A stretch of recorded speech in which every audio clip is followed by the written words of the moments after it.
Welcome to Faith, Purpose, and Freedom podcast, where we share real stories, real hope, and real inspiration. I am your host, Kayla Roth. Today, we're going to go deep. This episode is going to be one of the most important conversations we will ever have together because today we're talking about the spiritual war behind your thoughts, your emotions, your identity, and your manifestations. Everything is interconnected, nothing is random. Hold that close to your heart. The life that you're living right now, the patterns, the cycles, the breakthroughs, the setbacks, all of it's connected to what is happening inside your mind and inside your spirit. This episode is inspired by my upcoming book, Awaken the Light Within, which is now in the advanced reader stage. And today I want to bring you into the heart of that message. So take a breath, settle in, get a cup of coffee, and this is going to be a journey. I want to start with something foundational. So, your mind is your own battleground. Your thoughts are not neutral, your identity is not random, and your emotions are not accidental. There's a spiritual war happening over what you think, what you feel, and what you or who you believe you are. Scripture tells us in 2 Corinthians 10, verse 5, we take captive every thought to make it obedient to Christ. Why would God tell us to take our thoughts captive unless something was trying to take our thoughts from us? Your thoughts are the first place the enemy will and can attack you. Because if he distorts your thoughts, he can distort your emotions. If he can distort your emotions, he can distort your identity or who you believe your identity is. And if he can distort your identity, he can distort your destiny that God has already placed for you. So, thoughts, emotions, beliefs, identity, action, manifestations. This is the chain. This is the pattern. This is the spiritual war. And here's the truth. The enemy doesn't need to destroy your life. He just needs to influence your thoughts long enough that you destroy your own life. Let that set in. He just needs to influence your thoughts, everything you think, long enough that he can destroy or that you will destroy your own life. But God, mm, but God invites you into renewal, awakening, clarity, identity. Romans 12, verse 2. I know I've said it all through this identity series. Be transformed by the renewing of your mind. Transformation begins in the mind, not the circumstances. If your mindset is right, there is no circumstance that you will ever walk through that can take you out. I want you to imagine something with me. Imagine a world with no water, no rain, no sun, no plants, no oxygen, no growth, no life. Everything in nature is interconnected. Water feeds the plants, plants feed the animals, the sun feeds the earth, other animals feed other animals, the earth feeds humanity. Now, imagine your inner world the same exact way. Your thoughts feed your emotions feed your beliefs feed your identity feeds your actions, and your actions feed your manifestations. Every single thing is interconnected. God designed the world with systems, cycles, patterns, order, and He designed you the exact same way. Genesis 1, verse 26 says, "Let us make mankind in our image and let them have dominion."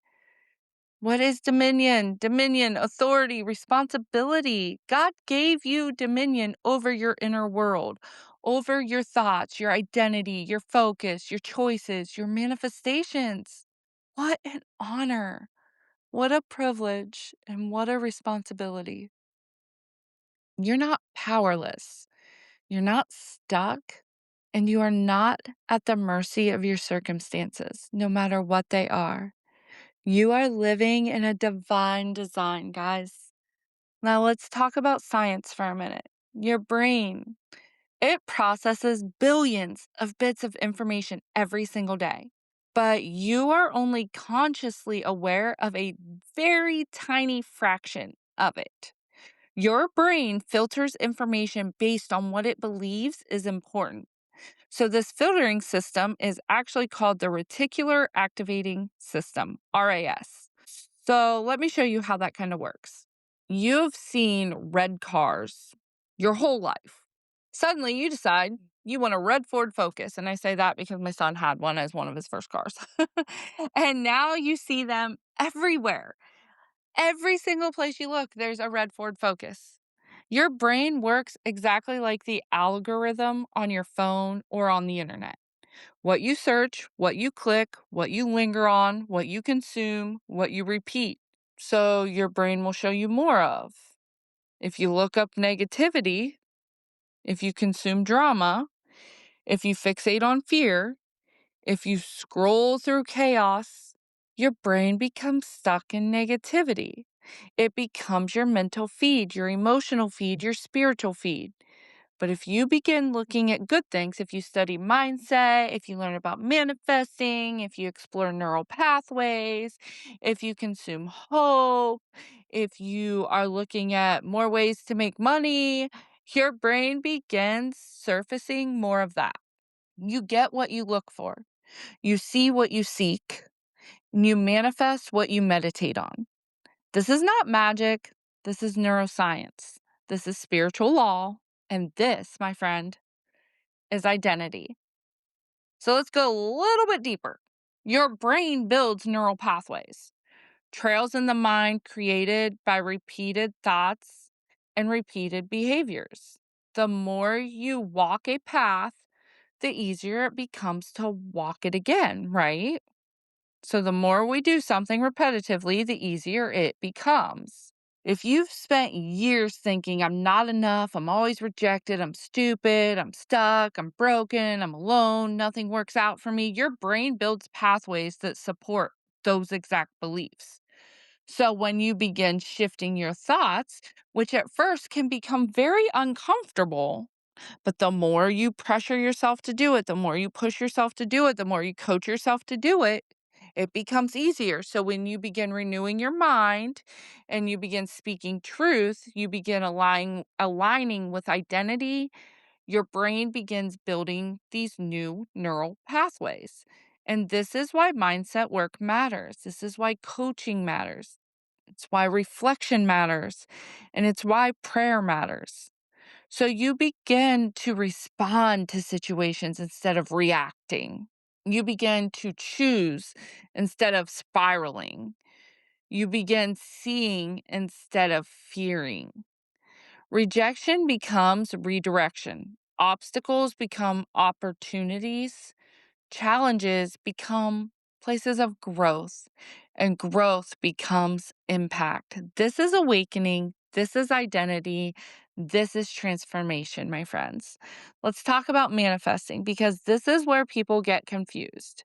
Manifesting is not magic or controlling God or bypassing the hard work, thinking and it just appears or an ego driven desire. Manifesting is aligning your thoughts with your identity, aligning your identity with your beliefs, aligning your beliefs with your actions, and aligning your actions with your purpose, and aligning your purpose with God's design. Manifesting is bringing your subconscious and conscious mind into agreement with what God has placed inside of you already. You cannot manifest beyond the identity that you hold. If you believe you're unworthy, you will literally sabotage what you say that you want. If you believe that you are just broken, you will manifest only brokenness. If you believe you are rejected, you will manifest rejection.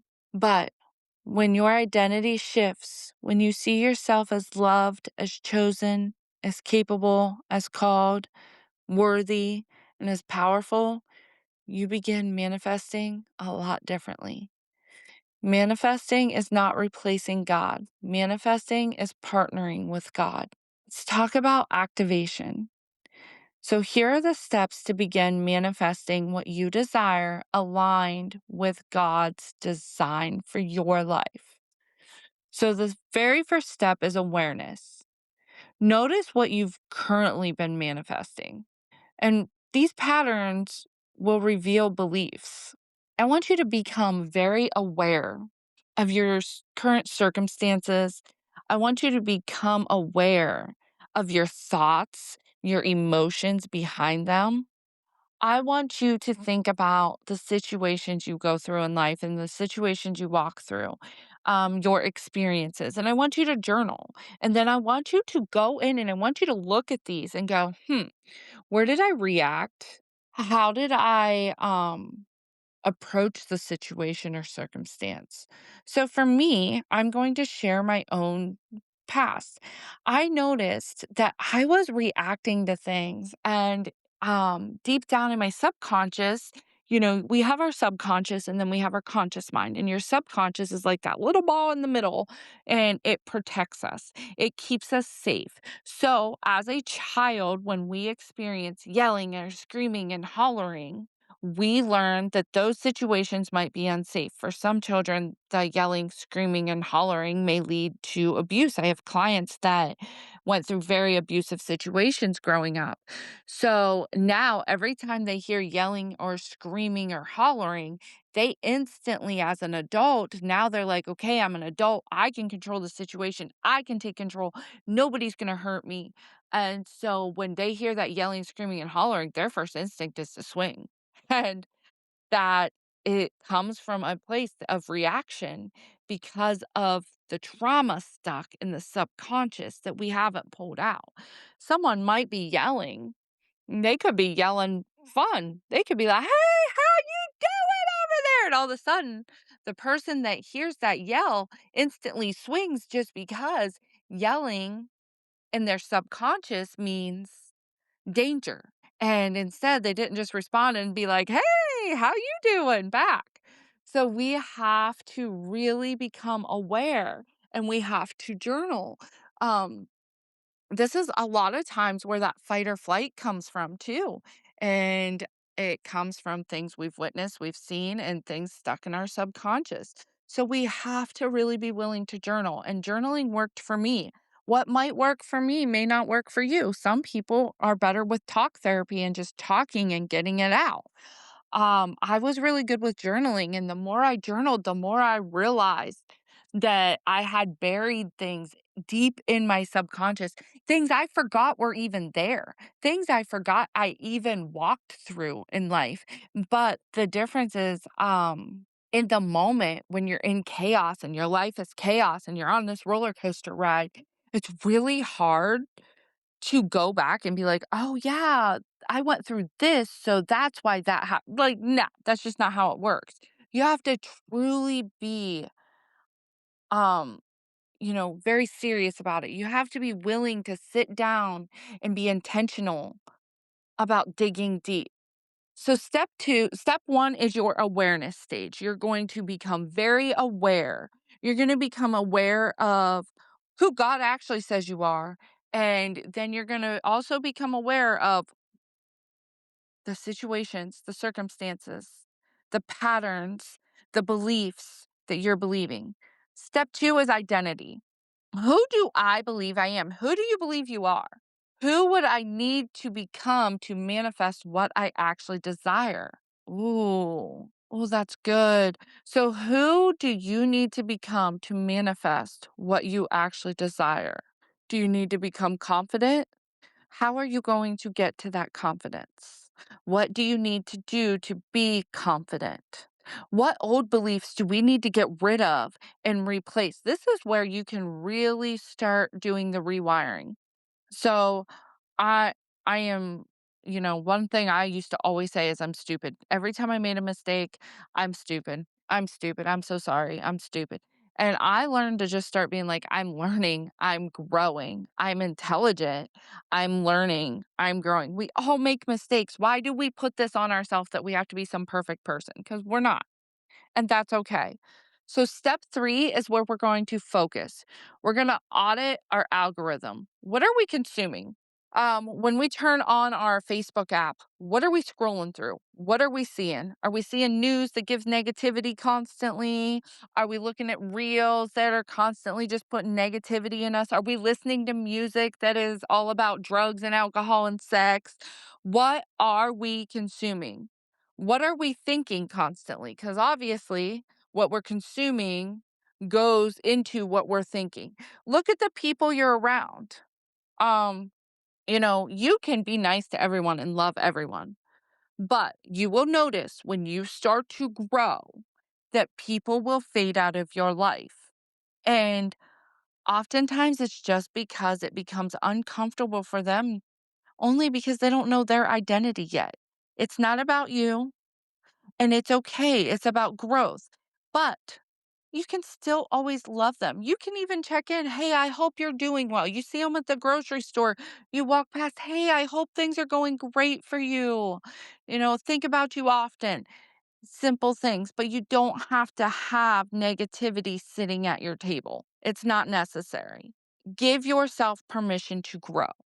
And what are you speaking and what is speaking to you? Because oftentimes what is constantly being spoke to us is what we speak out. We internalize what is spoke to us and then it comes out of our mouths. So let's really focus on, what we're consuming, what we're thinking, and what we're speaking. And before we move forward, let's also remember the power of our words. The power of our words can speak life or death, not only for our own lives, but for others' lives. Remember that. Step four, neural pathways. Let's build new neural pathways through repetition, affirmations, prayer, journaling, visualization, gratitude, intentional action.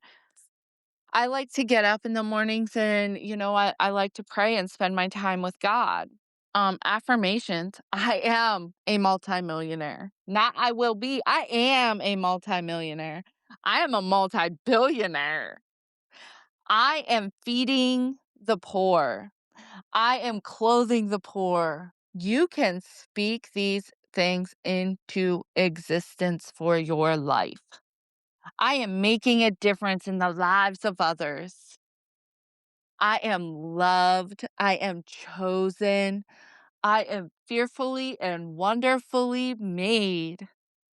I was created for such a time as this. Gratitude. I am grateful for my family. I am grateful for healthy children. I am grateful for a roof over my head. I am grateful for food on the table. I am grateful that the bills are paid. I am grateful that I get to run a podcast. I am grateful that I am writing a book and the book is going to change lives. This book is making a difference in lives. Remember to just have time of gratitude. I am grateful I woke up this morning. That simple, guys. Gratitude changes your life. Just being grateful and mean it. Every morning I wake up and I open my eyes and I'm like, I'm grateful for another day. Thank you, Lord. Thank you for this beautiful day. And step five is when we're going to step into action and accountability. So, transformation requires action. Obstacles equal opportunities. So, whenever you run into something and you're like, oh crap, this isn't going to work, or you just flat face right into the wall, just remember every obstacle is an opportunity for learning and for growth. While I was building my website, I ran into a lot of obstacles, and it was amazing because those obstacles I learned how to overcome, and that overcoming opened up new doors and new opportunities. And so I really learned how to shift my mindset through there. An obstacle is just an opportunity. So when I run into obstacles now, The other day, I was recording a podcast and it got all separated, internet issues, technology issues. It was a hot mess. And I could have got really upset. I could have literally just been really upset. Well, technology happens, things happen, but it gave me the opportunity to learn how to edit through that. And I said, my podcast, I started it out very generic. I just wanted to start. I had to start somewhere. We all think we have to have perfection to start. You don't. You literally don't. Um, and so I just started and then I thought, okay, this gives me the opportunity to learn more of the editing tools within Riverside so that while I am growing, I am learning how to edit more and offer more things. Well, then it gave me the opportunity to really dig into Riverside and I started learning other things that existed in Riverside that I didn't even know existed. So when we get back from vacation, that's something I'm delving deeper into and I'm hoping to have a little bit of an upgraded podcast coming on in the future. Woo, go me. So, obstacles are opportunities. Challenges lead to growth. I'm telling you, that's exactly what I was just talking about. Every challenge I face leads to growing more. So I'm now able to grow my podcast more because it's going to be a little fancier. People are going to want to see it because they're going to be like, oh, look, she's learning, she's growing. So it leads to that growth. Growth leads to impact. The more I grow, the more people I get to impact, the more lives I get to change, the bigger of a difference I get to make in this world. This isn't about me. This is about God. I put God front and center. I make God the CEO of my life and my business. What happens from here is God's doing. And there are moments where I get sidetracked, where I get offline.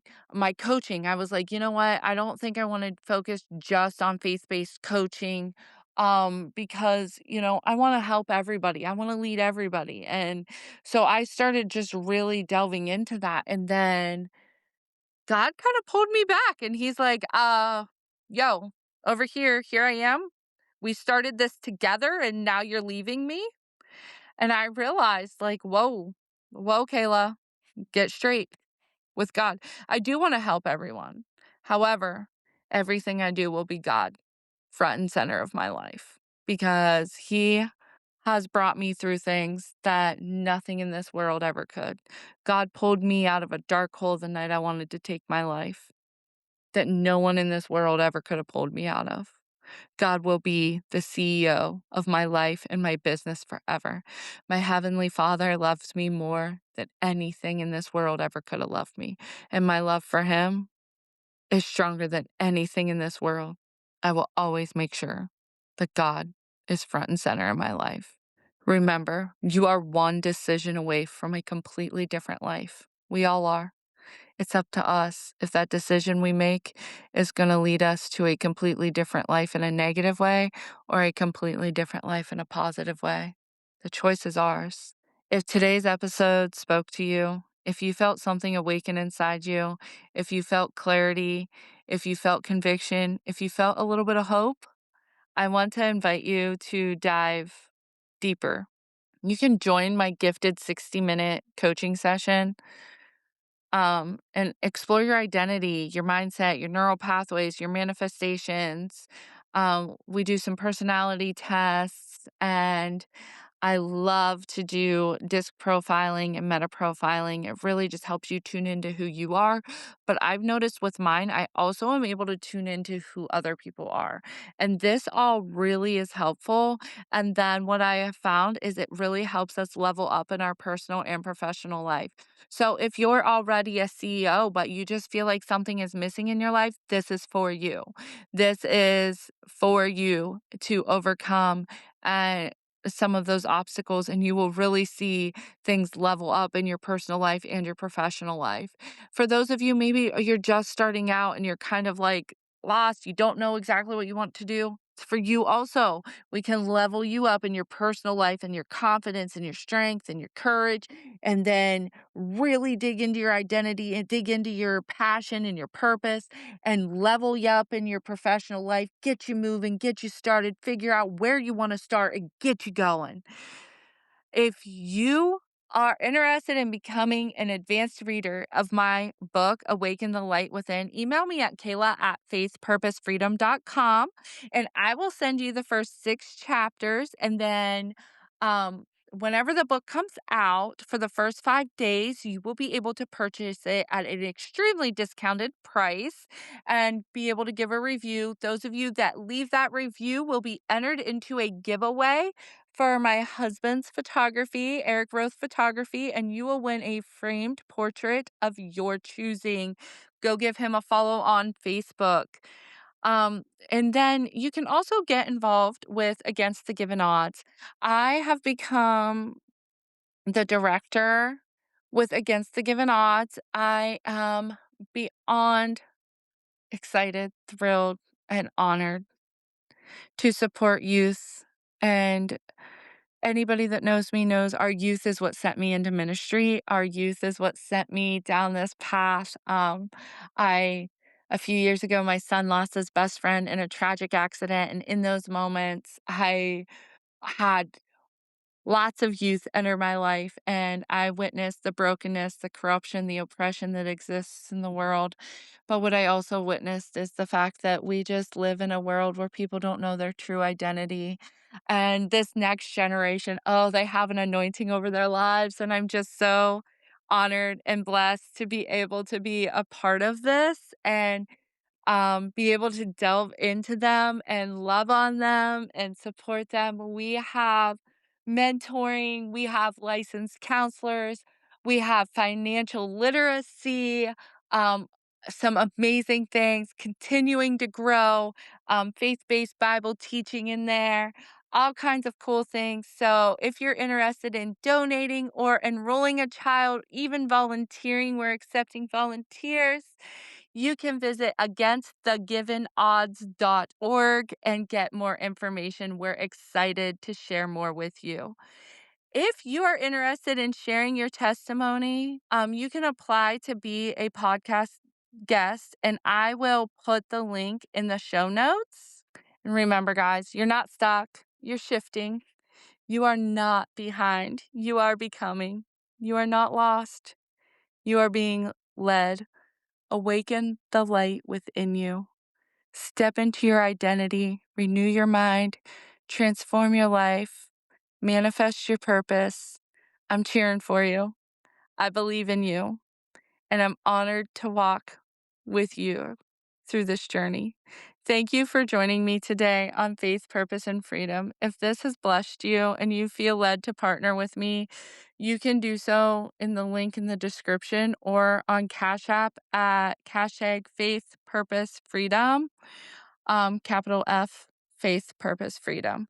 Your giving helps reach more people, share more stories, and helps me give free coaching to those in need.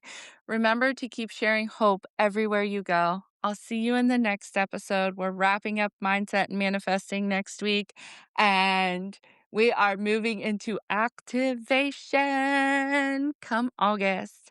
Love you all. Stay blessed.